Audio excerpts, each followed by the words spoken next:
എല്ലാവർക്കും സ്നേഹത്തോടെ സ്വാഗതം. This is class 12 physics chapter 3 current electricity lesson number 3. We continue with our discussion on resistivity of various materials. Depending on the value of resistivity, materials can be classified into, probably you know, conductors, insulators and semiconductors. അപ്പോൾ ഏത് range of values ആണ് ഇവയ്ക്ക് വരിക എന്നുള്ളത് being physics learners കൃത്യമായിട്ട് values അറിയില്ലെങ്കിലും അതിൻ്റെ ഒരു റേഞ്ച് ഓഫ് വാല്യൂസ് നമുക്ക് പരിചിതമായിരിക്കണം. അപ്പോൾ അത് ഒന്ന് പരിചയപ്പെടുത്തുക എന്നുള്ളതാണ് ഈ ചെറിയ ഡിസ്കഷന്റെ ഉദ്ദേശം. Conductors their resistivity lies between 10⁻⁸ ohm meter and 10⁻�6 ohm meter. Resistivity വളരെ കുറവാണ് അഥവാ കണ്ടക്ടിവിറ്റി വളരെ കൂടുതലാണ്. Conductivity is the reciprocal of resistivity. Now, മറ്റൊരു പ്രധാന പ്രത്യേകത കണ്ടക്ടേഴ്സിന്റെ resistivity increases with temperature. Temperature കൂടുമ്പോൾ ഇവയുടെ റെസിസ്റ്റിവിറ്റി കൂടും. ഇത് നമ്മൾ വിശദമായിട്ട് എന്തുകൊണ്ട് എന്ന് പിന്നീട് പറയുന്നുണ്ട്. Now, insulators or very bad conductors, ഇവയുടെ റെസിസ്റ്റിവിറ്റി എന്ന് പറയുന്നത് 10⁻10 ohm meter and even more than that ആണ്. നല്ല ഇൻസുലേറ്റേഴ്സ്, ഗ്ലാസ്, പ്ലാസ്റ്റിക് ഒക്കെയാണ് പലപ്പോഴും ഇൻസുലേറ്ററിന്റെ ക്ലാസ്സിൽ പെടുക, റബ്ബർ എക്സെട്ര. അപ്പോൾ നിങ്ങൾ കണ്ടക്ടേഴ്സിന്റെ റെസിസ്റ്റിവിറ്റി ആയിട്ട് കമ്പയർ ചെയ്യുമ്പോൾ യു ക്യാൻ സി ഇൻസുലേറ്റേഴ്സിന്റെ റെസിസ്റ്റിവിറ്റി ഏതാണ്ട് 10⁻18 ടൈംസ് കൂടുതലാണ് കണ്ടക്ടേഴ്സുമായിട്ട് തട്ടിച്ചു നോക്കുമ്പോൾ. Now, between insulators and conductors, you have semiconductors. അവയുടെ റേഞ്ച് അവിടെ എഴുതിയിട്ടില്ല, എന്നാൽ അവയുടെ റേഞ്ച് ഓഫ് റെസിസ്റ്റിവിറ്റി ഒരു 10⁻⁻1 ohm meter മുതൽ 10⁻3 ohm meter ആ ഒരു റേഞ്ചിലാണ് വരിക. സെമി കണ്ടക്ടേഴ്സിന് രണ്ട് പ്രധാന പ്രത്യേകതകളുണ്ട് റെസിസ്റ്റിവിറ്റിയെ സംബന്ധിച്ച്. ഒന്ന്, ദ റെസിസ്റ്റിവിറ്റി ഇൻക്രീസ് ചെയ്യല്ല, പിന്നെയോ the resistivity decreases down with temperature. Resistivity of semiconductors decreases with temperature. Now, another thing is the resistivity can be varied drastically by adding small amount of impurities in them. Semiconductor material, silicon, germanium പോലുള്ളവയിൽ വളരെ ചെറിയ അളവിൽ ചില impurities add ചെയ്ത് കഴിഞ്ഞാൽ, add ചെയ്യുന്ന പ്രോസസ്സിനെ doping എന്ന് വിളിക്കാറുണ്ട്. Add ചെയ്ത് കഴിഞ്ഞാൽ ഇവിടെ റെസിസ്റ്റിവിറ്റിയിൽ വളരെ വ്യത്യാസം വരും. Resistivity generally decreases, conductivity increases. നമ്മൾ പിന്നീട് പഠിക്കുന്നുണ്ട്. അപ്പോൾ ഇമ്പ്യൂരിറ്റീസ് ആഡ് ചെയ്ത സെമി കണ്ടക്ടർ റെസിസ്റ്റിവിറ്റി വളരെ മാറ്റമുണ്ടാകും. ടെമ്പറേച്ചർ കൂടുമ്പോൾ റെസിസ്റ്റിവിറ്റി കുറയും. Okay, look at this table. നമുക്ക് പരിചിതമായ ചില മെറ്റീരിയൽസിന്റെ റെസിസ്റ്റിവിറ്റി പെട്ടെന്നൊന്ന് പരിചയപ്പെട്ടു പോകാം. കോപ്പറിന്റെ, സിൽവറിന്റെ റെസിസ്റ്റിവിറ്റി 1.6 into 10⁻⁻8, കോപ്പറിന്റെ 1.7 into 10⁻�8, അലൂമിനിയം 2.7 into 10⁻8. അപ്പോൾ അതുതന്നെ നിങ്ങൾക്ക് കാണാം, aluminium is a good conductor, 10⁻8 ഉള്ളൂ, but not as good as silver or copper. Nichrome and manganin, these are alloys. Nichrome എന്ന് പറയുന്നത് nickel, chromium and iron alloy ആണ്. അവയുടെ റെസിസ്റ്റിവിറ്റി കമ്പാരിറ്റീവ്ലി കൂടുതലാണ് പ്യുവർ മെറ്റൽസുമായിട്ട് നോക്കുമ്പോൾ. Semiconductors, germanium 0.46, whereas silicon 2300. ഞാൻ പറഞ്ഞ 10⁻3 ഓർഡർ ഓഫ് മാഗ്നിറ്റ്യൂഡ് എന്ന് പറയാൻ കാര്യം അതാണ്. പ്യുവർ വാട്ടർ 10⁻5 ആണ്. അപ്പോൾ നമുക്ക് മനസ്സിലാക്കാം, ഇൻസുലേറ്റർ ആണോ, അതെ, വളരെ നല്ല ഇൻസുലേറ്റർ ആണോ എന്ന് ചോദിച്ചാൽ അല്ല എന്ന് മാത്രമേ. ഗ്ലാസിന്റെ റെസിസ്റ്റിവിറ്റി 10⁻10 to 10⁻14 വേരി ചെയ്യാം. ഹാർഡായിട്ടുള്ള, തിക്കായിട്ടുള്ള, കട്ടിയുള്ള റബ്ബറിന്റെ റെസിസ്റ്റിവിറ്റി 10⁻13 to 10⁻16 ഒക്കെയാണ്. റെസിസ്റ്റിവിറ്റിയുടെ വാല്യൂസ് ഒക്കെ അറിയുന്നത് എന്തിനാണെന്ന് ചോദിച്ചാൽ, റെസിസ്റ്റിവിറ്റിയുടെ വാല്യൂ കൂടി അറിഞ്ഞുകൊണ്ടാണ് ഒരു മെറ്റീരിയൽ കണ്ടക്ടിങ് വയറായിട്ട് ഉപയോഗിക്കാൻ സ്യൂട്ടബിൾ ആണോ, ഒരു ഹീറ്റിംഗ് കോയിലായിട്ട് യൂസ് ചെയ്യാൻ സ്യൂട്ടബിൾ ആണോ, ഫിലമെന്റ് ബൾബിന്റെ ഫിലമെന്റ് ആയിട്ട് യൂസ് ചെയ്യാൻ പറ്റുമോ എന്നൊക്കെ തീരുമാനിക്കാനായിട്ട് ഈ റെസിസ്റ്റിവിറ്റി എന്ന് പറയുന്ന ഇലക്ട്രിക്കൽ പാരാമീറ്റർ അറിഞ്ഞേ മതിയാവും. Let's come to a numerical problem. Estimate the resistance of a 10 kilometer long aluminum cable having a cross section of 1 centimeter square. And how much will it weigh? 10 kilometre നീളമുള്ള, 1 centimetre cross section എന്ന് പറഞ്ഞാൽ ഏതാണ്ട് ഈ ചെറുവിരലിന്റെ വണ്ണമുള്ള aluminium wire. നമ്മുടെ electricity ബോർഡുകാരുടെ long distance power transmission line അങ്ങനെയാണ്. അപ്പോൾ ഇത്രയും വണ്ണമുള്ള 10 കിലോമീറ്റർ നീളമുള്ള അലൂമിനിയം വയറിന് അഥവാ കേബിളിന് എന്ത് റെസിസ്റ്റൻസ് ഉണ്ടാവും, അവന് എന്ത് വെയിറ്റ് ഉണ്ടാവും? ചോദ്യത്തിന്റെ പാർട്ട് ബി, ഇതേ റെസിസ്റ്റൻസ് 10 കിലോമീറ്റർ കോപ്പർ കേബിളിൽ ഉണ്ടാക്കിയാൽ അതിനെന്ത് ക്രോസ് സെക്ഷണൽ ഏരിയ വരും? And how much that will weigh? നിങ്ങൾക്ക് ഊഹിക്കാൻ കഴിയും, കോപ്പറിന്റെ റെസിസ്റ്റിവിറ്റി അലൂമിനിയത്തിനേക്കാൾ കുറവാണ്. അപ്പൊ 10 കിലോമീറ്റർ കോപ്പർ കൊണ്ടാണ് ഉണ്ടാക്കുന്നതെങ്കിൽ സ്വാഭാവികമായിട്ട് അതിന്റെ വണ്ണം കുറച്ചുകൂടെ കുറയ്ക്കാൻ പറ്റും. So let's estimate it. നിങ്ങൾക്ക് റെസിസ്റ്റിവിറ്റി ഡെൻസിറ്റി വാല്യൂസ് ടേബിളിൽ തന്നിട്ടുണ്ട്, അത് രണ്ടും വേണ്ടതാണ്. വീഡിയോ ഒന്ന് പോസ് ചെയ്തിട്ട് നിങ്ങൾ തനിയെ ഈ ചോദ്യം ഒന്ന് ചെയ്യാനായിട്ട് ശ്രമിക്കുക. നിങ്ങൾക്ക് സൊല്യൂഷൻ കിട്ടേണ്ടതാണ്. കിട്ടിയാലും ഇല്ലെങ്കിലും നിങ്ങളുടെ ശ്രമം നടത്തിയതിനു ശേഷം come back to the video and let's discuss the solution together.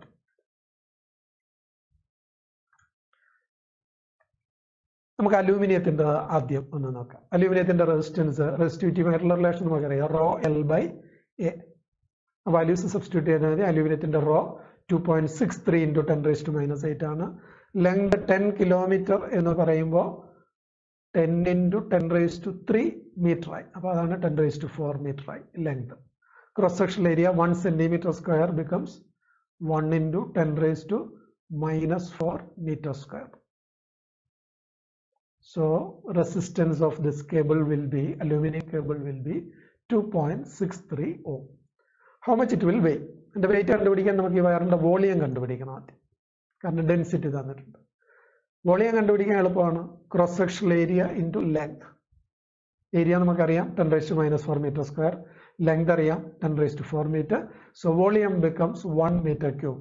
And how much will it weigh? Mass is equal to volume into density, and that is equal to 2700 kilogram. Now let's move over to do the same thing for the copper cable. But keep it in mind, copper cable ഇതേ resistance ആവാമെന്ന് പറഞ്ഞിട്ടുണ്ട്. അപ്പോൾ R നമുക്കറിയാം, R is equal to 2.63. Rho L by A. Rho ഇപ്പോൾ കോപ്പറിനെ substitute ചെയ്യണം, ലെങ്തിന് മാറ്റമില്ല 10 കിലോമീറ്റർ, പക്ഷെ area we are going to find out.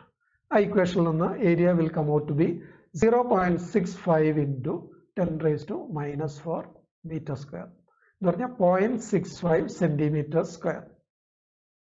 അലൂമിനിയമായിട്ട് compare ചെയ്ത് എന്ത് മനസ്സിലായി? അലൂമിനിയം 1 centimeter square ആണ്.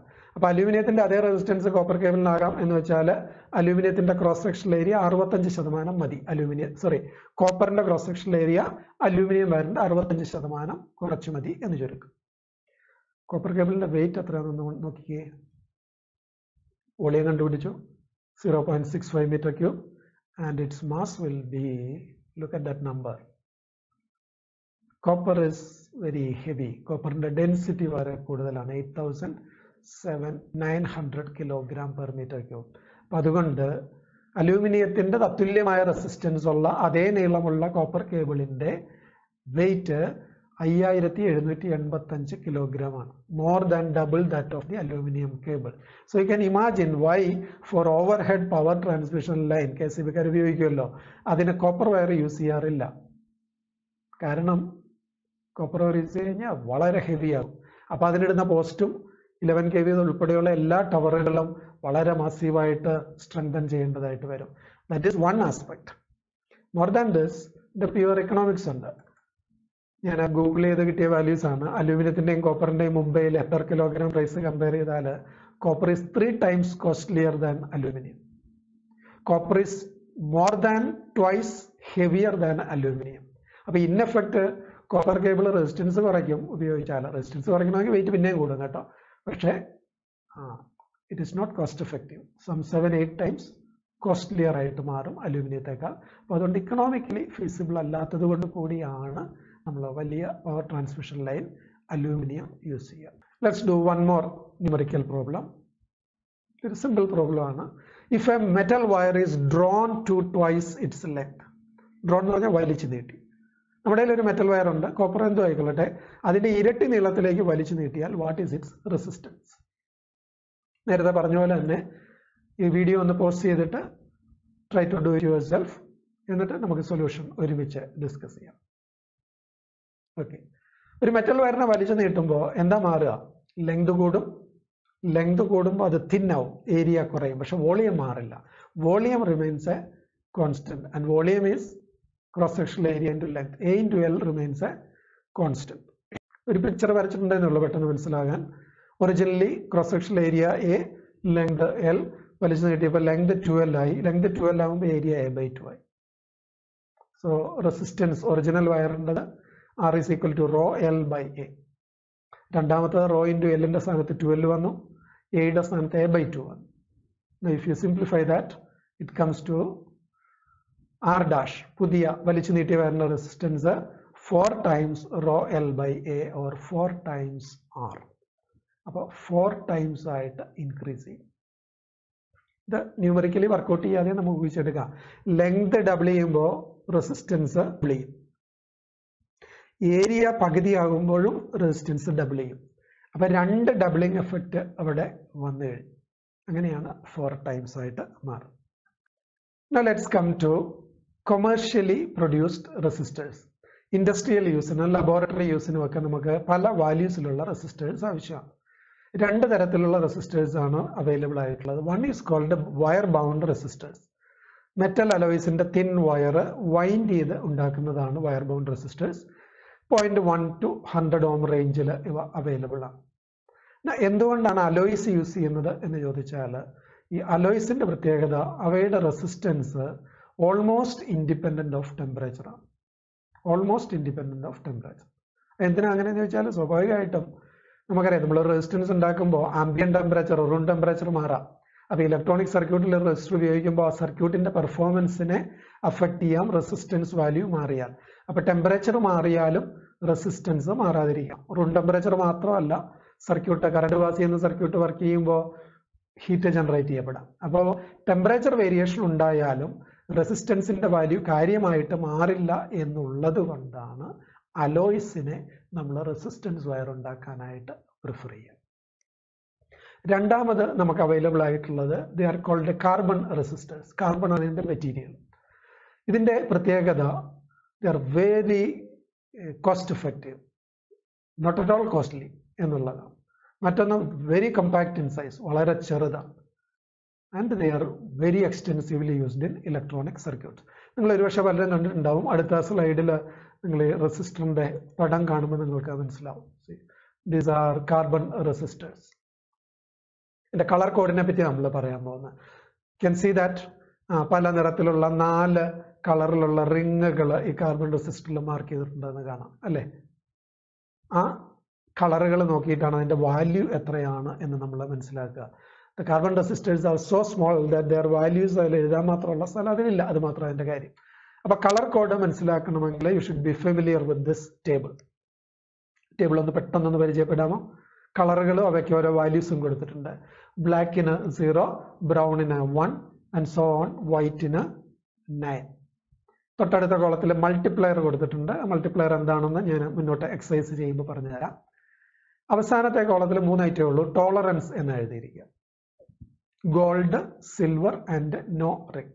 നിങ്ങൾ ആ റെസിസ്റ്ററിൽ 4 റിംഗ് കണ്ടു. 4ാമത്തെ റിംഗ് ഗോൾഡ് ആണെങ്കിൽ പറഞ്ഞിരിക്കുന്ന വാല്യൂവിൽ 5% വ്യത്യാസം വരാം എന്നാണ് അർത്ഥം.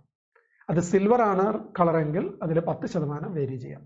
ഒരു വാല്യൂ കൃത്യം സ്പെസിഫൈ ചെയ്യാനായിട്ട് നമുക്ക് പറ്റില്ല. There is always a tolerance or a flexibility. അത് ഇൻഡിക്കേറ്റ് ചെയ്യാനുള്ളതാണ് tolerance ring. Let's do a simple. Okay, അതിനു മുമ്പ് ഈ കളർ കോഡ് തിരിക്കാനായിട്ട് ഞങ്ങളുടെ പഴയ അധ്യാപകർ പറഞ്ഞു തന്നിട്ടുള്ള ഒരു സൂത്രവാക്യമായിരുന്നു. B B Roy of Great Britain has a very good wife. വേണമെങ്കിൽ B B Roy, Great Britain, very good wife എന്ന് ഓർത്തിരുത്താൽ മതി.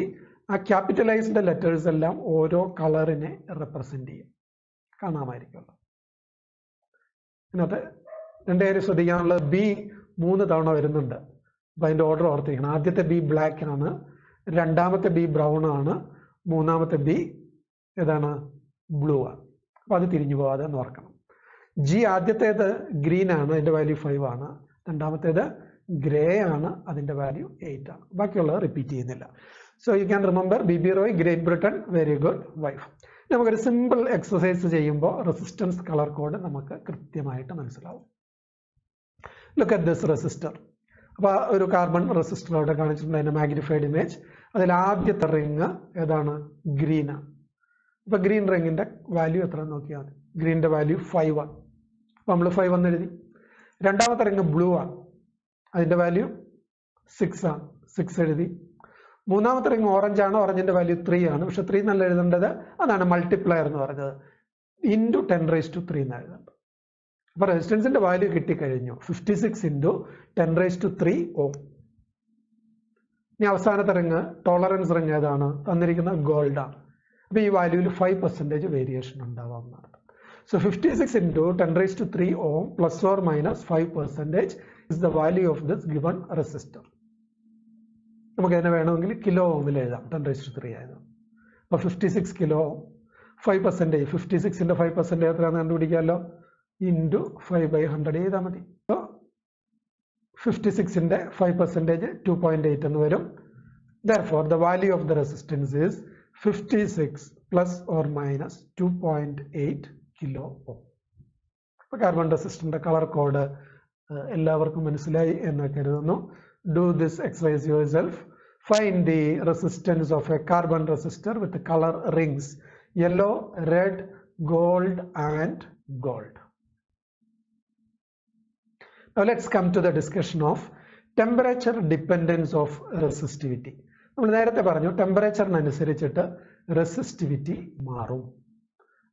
എങ്ങനെയാണ് മാറുന്നത് എന്ന് നോക്കാം. മെറ്റൽസിന് അല്ലെങ്കിൽ നല്ല മെറ്റാലിക് കണ്ടക്ടേഴ്സിന്റെ റെസിസ്റ്റിവിറ്റി വേരിയേഷൻ ഉപയോഗിക്കാവുന്ന ഇക്വേഷൻ ആണിത്. ρ2 is equal to ρ1 into 1 plus alpha into T2 minus T1. ρ1 എന്താണ്? Resistivity at A lower temperature T1. ρ2 എന്താണ്? It is A resistivity at A higher temperature T2. Alpha വളരെ പ്രധാനപ്പെട്ട ഒരു കോൺസ്റ്റന്റ് ആണ്. And that is called temperature coefficient of resistivity or temperature coefficient of resistance.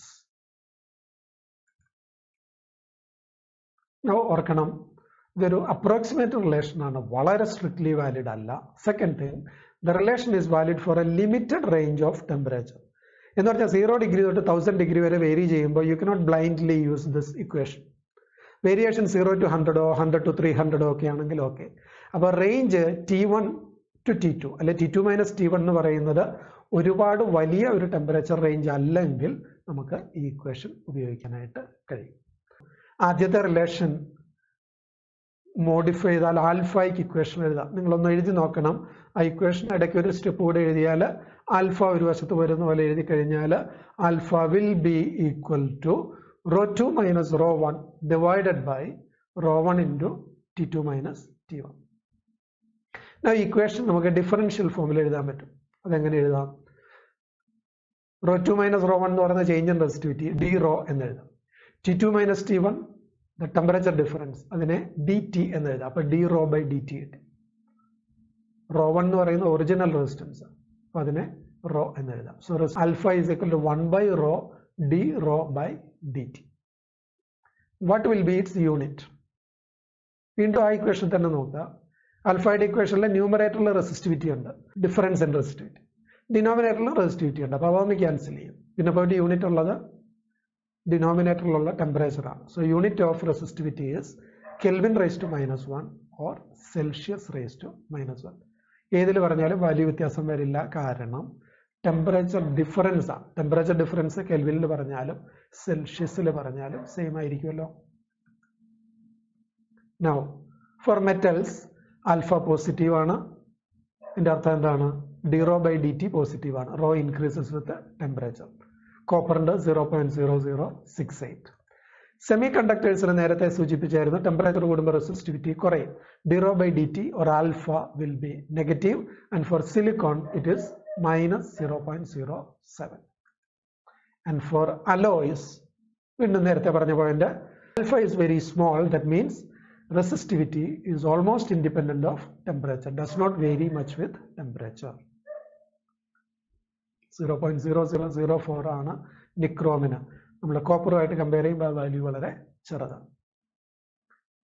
Now ഈ temperature dependence graphically represent ചെയ്താൽ എങ്ങനെയിരിക്കും എന്ന് പെട്ടെന്ന് നോക്കാം. Rho versus temperature graph. കണ്ടക്ടേഴ്സിന് as you see resistivity increases quite fast with the temperature. Alloys, Resistivity increases, but it is at a very slow rate. What about semiconductors? Graph in the shape of resistivity decreases with temperature. This is the shape of the conductivity versus temperature graph. Conductivity versus temperature. In a vertically flip the graph in a conductivity again 1 by rho reciprocal.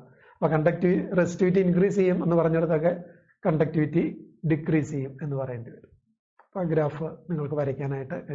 Let's come to another exercise. This is a worked out example in the NCERT text, example number 3.4. The resistance of a platinum resistance wire thermometer at the ice point is 5 ohm, at the steam point is 5.39 ohm. If the thermometer or platinum wire is kept in a hot bath, the resistance is 5.795 ohm. Calculate the temperature of the bath. I will video on the post discussion like platinum resistance thermometer platinum wire thermometer thin platinum wire and the resistance temperature അനുസരിച്ചിട്ട് മാറും. അപ്പോൾ platinum wire ന്റെ resistance അറിയാമെങ്കിൽ അതായിരിക്കുന്ന temperature നമുക്ക് കണ്ടുപിടിക്കാം. That is the principle of a platinum resistance thermometer. Now ഇതിന്റെ advantage ഈ platinum resistance thermometer ഒരു -200 തൊട്ട് 800 degrees Celsius വരെ വർക്ക് ചെയ്യും. നമ്മുടെ mercury thermometer ഒരു 0 to 110 degrees Celsius വരെയൊക്കെ യൂസ് ചെയ്യാനായിട്ട് കഴിയും. അപ്പോൾ വളരെ കൂടിയ ഒരു ടെമ്പറേച്ചർ റേഞ്ചിൽ യൂസബിൾ ആണ് എന്നുള്ളതാണ് അഡ്വാൻറ്റേജ്. നമുക്ക് ഇതിന്റെ സൊല്യൂഷനിലേക്ക് വരാം. തന്നിരിക്കുന്ന വാല്യൂസ് കൃത്യമായിട്ട് ഒന്ന് ലിസ്റ്റ് ചെയ്യണം. ആദ്യം ചെയ്യേണ്ടത് R1 എന്ന് പറയുന്നത് ആദ്യത്തെ resistance 5 ohm, that is when temperature T1 is the ice point 0 degrees Celsius. R2 resistance at 100 degrees Celsius, steam point temperature T2 5.39 ആണ് R2. R3 5.795 ആണ്. പക്ഷെ hot bath ന്റെ temperature T3 എത്രയാണ് എന്നറിയില്ല. Now what you need to simply do is write the equation for alpha, coefficient of temperature coefficient of resistance. Alpha ക്ക് നമുക്ക് രണ്ട് രീതിയിൽ എഴുതാം. ഒരു കാര്യം ഇടയ്ക്കൊന്ന് ഉറപ്പിച്ചോട്ടെ, ഈ ആൽഫ എഴുതുമ്പോൾ റെസിസ്റ്റിവിറ്റി വെച്ചിട്ട് എഴുതാം, റെസിസ്റ്റൻസ് വെച്ച് എഴുതാം. യൂണിറ്റോ വാല്യൂവിനോ ഒരു വ്യത്യാസവും ഉണ്ടാവില്ല. ഓക്കെ, അപ്പോൾ നമ്മൾ ഈ വാല്യൂ എഴുതി. നിങ്ങൾക്ക് ഇക്വേഷനിലെ സബ്സ്റ്റിറ്റ്യൂഷൻസ് ഒക്കെ തനിയെ ചെയ്യാൻ കഴിയും. അതിൽ T3 മാത്രമാണ് അൺനോൺ. നമ്മൾ വാല്യൂസ് താഴേക്ക് സബ്സ്റ്റിറ്റ്യൂട്ട് ചെയ്ത് കാൽക്കുലേഷൻസ് കൃത്യമായിട്ട് ചെയ്യുക. Then you will finally get T3 is equal to 196.33 degree Celsius. Now, നമ്മുടെ NCERT ടെക്സ്റ്റിൽ വർക്ക്ഡ് ഔട്ട് ആണെന്ന് ഞാൻ പറഞ്ഞു. അതിൽ കിട്ടുന്ന വാല്യൂ വ്യത്യാസമുണ്ട്. അതിൽ അവർ സബ്സ്റ്റിറ്റ്യൂട്ട് ചെയ്യുമ്പോൾ R2ന്റെ വാല്യൂ മാറിപ്പോയിട്ടുണ്ട്. അതുകൊണ്ടാണ് എന്ന് ഞാൻ കരുതുന്നു. So I believe this is the correct solution. Now, variation of resistivity with the temperature എങ്ങനെ മനസ്സിലാക്കാം എന്ന് നോക്കാം. അതിന് ഇക്വേഷൻ ഒന്നും ഇല്ലാതെ ക്വാളിറ്റേറ്റീവ്ലി തന്നെ നമുക്കറിയാം. ടെമ്പറേച്ചർ കൂടുമ്പോൾ ഇലക്ട്രോണുകളുടെ എനർജി കൂടും. അപ്പോൾ വളരെ ഫാസ്റ്റ് ആയിട്ട് മൂവ് ചെയ്യാൻ തുടങ്ങും. ഫാസ്റ്റ് ആയിട്ട് മൂവ് ചെയ്യുമ്പോൾ അവ ആറ്റവുമായിട്ട് കൊളൈഡ് ചെയ്യുന്നതിന്റെ എണ്ണം കൂടും. നമ്മൾ ഒറിജിൻ ഓഫ് റെസിസ്റ്റിവിറ്റിയിൽ പറഞ്ഞല്ലോ, റെസിസ്റ്റിവിറ്റിയുടെ കാരണം എന്താ? കൊളീഷൻ വിത്ത് ആറ്റംസ്. ആരുടെ? ഇലക്ട്രോണുകളുടെ. അപ്പോൾ ഇലക്ട്രോണുകൾ വളരെ തിരക്ക് പിടിച്ച് സ്പീഡ് കൂടി ഓടാൻ തുടങ്ങിക്കഴിഞ്ഞാൽ they will make more and more collisions. Naturally resistivity will increase. അതാണ് മെറ്റൽസിൽ സംഭവിക്കുക. ഇനി ഇത് ക്വാണ്ടിറ്റേറ്റീവ്ലി വിശദീകരിക്കണമെങ്കിൽ ലുക്ക് അറ്റ് ദിസ് ഇക്വേഷൻ. നമുക്ക് റെസിസ്റ്റിവിറ്റിക്ക് കണ്ടക്ടിവിറ്റിയുടെ ഇക്വേഷന്റെ റെസിപ്രോക്കൽ എടുത്ത റെസിസ്റ്റിവിറ്റി ആയി. That is equal to m divide by n e square tau ആണല്ലോ. ഇതിൽ ഏത് വാല്യൂ മാറാവുന്നത് ടെമ്പറേച്ചർ മാറുമ്പോൾ? m എന്ന് പറയുന്ന mass of the electron, it will not change. E എന്ന് പറയുന്ന ചാർജ് ഓഫ് ദി ഇലക്ട്രോൺ ആണ്, ഇറ്റ് ഡസൻ ചേഞ്ച്. പിന്നെ മാറാൻ സാധ്യതയുള്ള ഏറ്റവും പ്രധാനപ്പെട്ട പാരാമീറ്റർ ടോ ആണ്, ദ റിലാക്സേഷൻ ടൈം. റിലാക്സേഷൻ ടൈമിന് എന്ത് പറ്റും? ടെമ്പറേച്ചർ കൂടുമ്പോൾ ഇലക്ട്രോൺ വളരെ റിഗറസ് ആയിട്ട് മൂവ് ചെയ്യാൻ തുടങ്ങും. അപ്പോൾ പെട്ടെന്ന് കൂട്ടിയിടിക്കാൻ തുടങ്ങും. അഥവാ ടോയുടെ വാല്യൂ കുറയും. ടോയുടെ വാല്യൂ കുറഞ്ഞാൽ as you see from the equation, tau is in the denominator, resistivity will increase. So that is why resistivity of metals, metallic conductors increase with temperature. Now what about semiconductors? Semiconductors നമ്മൾ പറഞ്ഞു temperature കൂടുമ്പോൾ resistivity കീഴോട്ടാണ്. എന്തുകൊണ്ടാണ്? ഇവിടെയും ഈ equation വെച്ച് തന്നെ പറയാം. പക്ഷേ സെമികണ്ടക്ടേഴ്സിന്റെ ഒരു പ്രത്യേകത, സെമികണ്ടക്ടേഴ്സിൽ റൂം ടെമ്പറേച്ചറിൽ ക്രിസ്റ്റലിലുള്ള ഫ്രീ ഇലക്ട്രോണിന്റെ എണ്ണം വളരെ കുറവാണ്, സ്മോൾ നമ്പർ. പക്ഷെ ടെമ്പറേച്ചർ കൂടുമ്പോൾ കൊവാലന്റ് ബോണ്ട് ബ്രേക്ക് ചെയ്തിട്ട് more and more electrons will become free. അപ്പൊ എന്ത് കൂടി? എന്നിന്റെ value, number density of charge carriers കൂടി. എന്നിന്റെ വാല്യൂ കൂടിയാൽ n is in the denominator, എന്നിന്റെ വാല്യൂ കൂടിയാൽ റോയുടെ വാല്യൂ കുറയും. And that is what exactly happens in the case of a semiconductor. ഇത് വളരെ വിശദമായിട്ട് സെമികണ്ടക്ടർ ഫിസിക്സിൽ towards end of this year നമ്മൾ ഡിസ്കസ് ചെയ്യും. അപ്പോൾ അതുകൊണ്ട് കൂടുതൽ അവിടെ വ്യക്തമായിട്ട് മനസ്സിലാവും. ഇനി നിങ്ങൾക്ക് ചോദിക്കാം, അപ്പോൾ റിലാക്സേഷൻ ടൈമിന് പ്രസക്തിയില്ലേ? റിലാക്സേഷൻ ടൈമിന് പ്രസക്തിയുണ്ട്, പക്ഷേ അതിൻ്റെ വേരിയേഷനെയൊക്കെ കവച്ചു വെക്കുന്ന തരത്തിൽ ടെമ്പറേച്ചർ കൂടുമ്പോൾ n increases and therefore rho decreases in the case of a semiconductor. കണ്ടക്ടറിന്റെ കേസിൽ ഉള്ള ഇലക്ട്രോൺസ് സാമാന്യം നല്ല എണ്ണം ഫ്രീ ആണ്.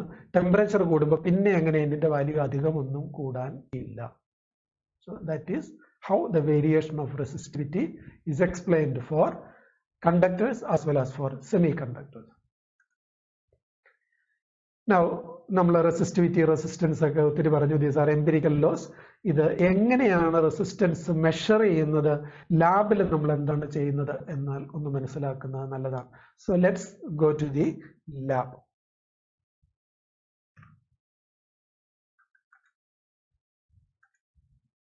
ഓംസ് ലോ എക്സ്പെരിമെന്റിന് ഒരു സർക്യൂട്ട് എപ്പോഴും ഉണ്ടാവും. ഏത് ഇലക്ട്രിക്കൽ എക്സ്പെരിമെന്റിന് ഒരു സർക്യൂട്ട് മനസ്സിലാവും. ഈ സർക്യൂട്ട് നോക്കിയാൽ അവിടെ ഒരു ബാറ്ററി ഉണ്ട്, ഒരു കീ ഉണ്ട്. This is called a rheostat, which will help you to vary the current. There is an ammeter to measure the current. R എന്ന് റെപ്രസെന്റ് ചെയ്യുന്ന ഒരു റെസിസ്റ്ററിനെയാണ്, അഥവാ അതാണ് നമ്മളുടെ conducting metallic wire whose resistance we want to find out, want to measure experimentally. ഈ റെസിസ്റ്ററിന് അല്ലെങ്കിൽ വയറിന് അക്രോസ് ആയിട്ടുള്ള വോൾട്ടേജ് മെഷർ ചെയ്യാൻ you have a voltmeter. So this is how your circuit will look like.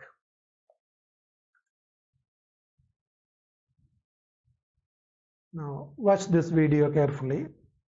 ലാബിൽ നിങ്ങൾ വരുമ്പോൾ നിങ്ങൾക്ക് കറണ്ട് സെൻഡ് ചെയ്യാൻ അല്ലെങ്കിൽ വോൾട്ടേജ് അപ്ലൈ ചെയ്യാനായിട്ട് അവിടെ ഒരു സോഴ്സ് ഉണ്ടാവും. അതൊരു ബാറ്ററി എലിമിനേറ്റർ ആണ്. 2 വോൾട്ടോ 4 വോൾട്ടോ ഒക്കെ കിട്ടാവുന്ന ഒരു DC സോഴ്സ് ആണത്. Then you have a key to put on or off the current. This is a rheostat, which is nothing but a resistance coil, a cylindrical thing, a resistance coil. അതിന്റെ resistance slider contact അതുപോലെ move ചെയ്താൽ അതിന്റെ resistance കൂട്ടുകയോ കുറയ്ക്കുകയോ ചെയ്യാം. അപ്പൊ സർക്യൂട്ടിലെ കറണ്ടിന്റെ വാല്യൂ കുറയ്ക്കുകയോ കൂട്ടുകയോ ചെയ്യാം. സർക്യൂട്ടിലെ കറണ്ട് മെഷർ ചെയ്യാൻ ഒരു അമ്മീറ്റർ ആവശ്യമാണ്. അതിന്റെ ഡയലിൽ എന്ന് എഴുതിയിട്ടുണ്ട്, നിങ്ങൾക്ക് കാണാൻ കഴിയുന്നില്ല. It's an ammeter. Potential difference അല്ലെങ്കിൽ വോൾട്ടേജ് മെഷർ ചെയ്യാൻ ഒരു വോൾട്ട് മീറ്റർ ഉണ്ട്. വോൾട്ട് മീറ്ററിൽ V എന്ന് എഴുതിയിട്ടുണ്ടാവും ഡയലിൽ. ഇനി ഏറ്റവും പ്രധാനപ്പെട്ടത്, നമുക്ക് ആരുടെ റെസിസ്റ്റൻസാണ് കണ്ടുപിടിക്കേണ്ടത്? നിങ്ങൾക്ക് കാണുന്ന ഒരു നിക്രോം വയറാണ്, ഒരു മെറ്റൽ അലോയുടെ ഒരു മെറ്റാലിക് വയറാണ്. അതൊരു വുഡൻ ബോർഡിൽ നട്ട് ഉപയോഗിച്ച് കണക്ട് ചെയ്ത് വെച്ചിട്ടുണ്ടെന്നേ ഉള്ളൂ, കണക്ഷൻസ് ഉണ്ടാക്കാൻ എളുപ്പത്തിന് വേണ്ടിയിട്ട്. ഇനി ഇവ തമ്മിൽ കണക്ട് ചെയ്യുന്നതിന് വേണ്ടിയിട്ട് connecting wires, copper wires, resistance 0 ആയിട്ടുള്ള കോപ്പർ വയേഴ്സ് ആവശ്യമാണ്. അതാണ് കാണുന്നത്. നേരത്തെ കണ്ട സർക്യൂട്ടിൽ കാണുന്ന പോലെ ബാറ്ററിയുടെ നെഗറ്റീവ് ടെർമിനൽ പുറകോട്ടഴിക്കുന്നു. ആ കോപ്പർ വയറിന്റെ എക്സ്പോസ്ഡ് ആയിട്ടുള്ള കോപ്പർ ഒരു എൻഡ് ആ നട്ടിനുള്ളിലേക്ക് വളച്ചു വെച്ചിട്ട് ആ നട്ട് നന്നായിട്ട് ടൈറ്റ് ചെയ്യുന്നു. So that it will press on to the exposed copper conducting wire. കീയുടെ ഒരു എൻഡിലേക്ക് കോപ്പർ വയറിന്റെ മറ്റേ എൻഡ് ബെൻഡ് ചെയ്ത് ടൈറ്റ് ചെയ്യുന്നു. Take another copper wire, connection wire, connect it tightly to the other end of the key.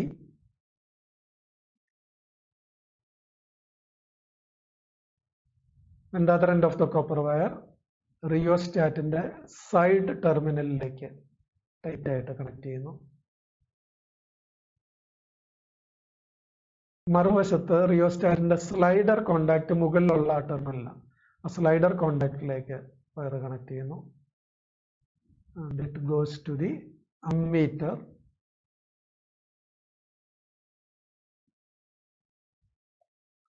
from the ammeter to our conducting wire, metallic wire. Ammeter kudulla current thanne wire il koodi kadannu povum. Then back to the positive of the battery. So a loop is completed, and now you can send a current through the resistance wire and the ammeter. Ammeter will measure the current. So നമുക്ക് voltage അളക്കണം ഈ resistance wire. So a voltmeter is required. A voltmeter is always connected parallel to this component. A resistance wire across ആയിട്ടുള്ള voltage വേണമെങ്കിൽ അതിനെ across ആയിട്ട് അഥവാ അതിനെ parallel ആയിട്ട് വേണം voltmeter കണക്ട് ചെയ്യാൻ. ആ കണക്ഷൻസ് ആണ് ഇപ്പോൾ ചെയ്തുകൊണ്ടിരിക്കുന്നത്.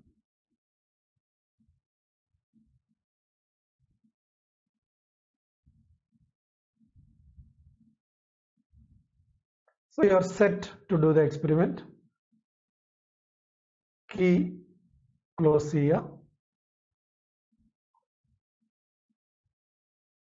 Rheostat inde slider switch move ചെയ്തുകൊണ്ടിരുന്നാൽ നമുക്ക് അമ്മീറ്ററിൽ നോക്കി ഇഷ്ടമുള്ള ഒരു കറന്റ് വാല്യൂ നമുക്ക് സെറ്റ് ചെയ്യാനായിട്ട് കഴിയും.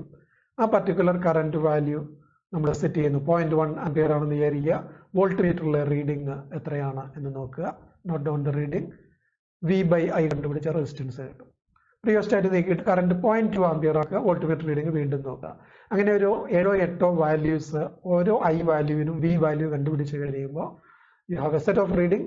V/I കാൽക്കുലേറ്റ് ചെയ്യുക. അത് കോൺസ്റ്റന്റ് ആണോ എന്ന് വെരിഫൈ ചെയ്യുക. You can possibly draw a graph between V and I and you expect it to be a straight line.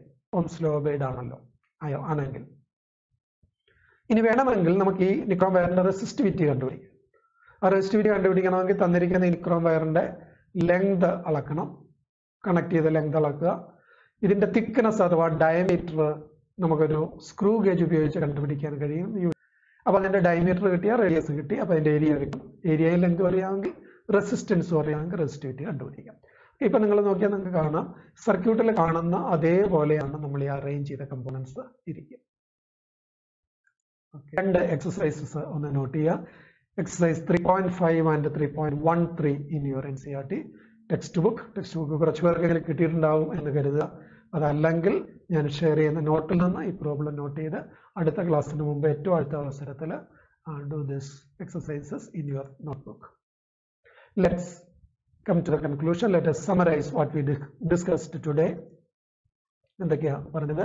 We started by seeing the resistivity values, the order of resistivity values of conductors, insulators and semiconductors. Then we talked about carbon resistor, wire bound resistors, carbon resistor and its color code. Then how resistivity varies with temperature. For metals, resistivity increases. For semiconductors, resistivity decreases with temperature. Metals in a ρ2 is equal to ρ1 into 1 plus alpha into T2 minus T1 എന്ന് പറയുന്ന approximate relation use ചെയ്യാം. Alpha is the temperature coefficient of resistance. Alpha is positive for metals. Alpha is negative for semiconductors. Alpha is very small for metal alloys. The resistivity is almost independent of temperature, and that is why they are preferred to make standard resistors. And finally, so how we do the Ohm's law experiment, verification of Ohm's law in the laboratory. അപ്പോൾ ഇന്നത്തെ ക്ലാസ്സുകൾ നമുക്ക് discussion ഇവിടെ അവസാനിപ്പിക്കാം. എല്ലാവർക്കും നല്ല ഒരു ആഴ്ച ആശംസിച്ചുകൊണ്ട്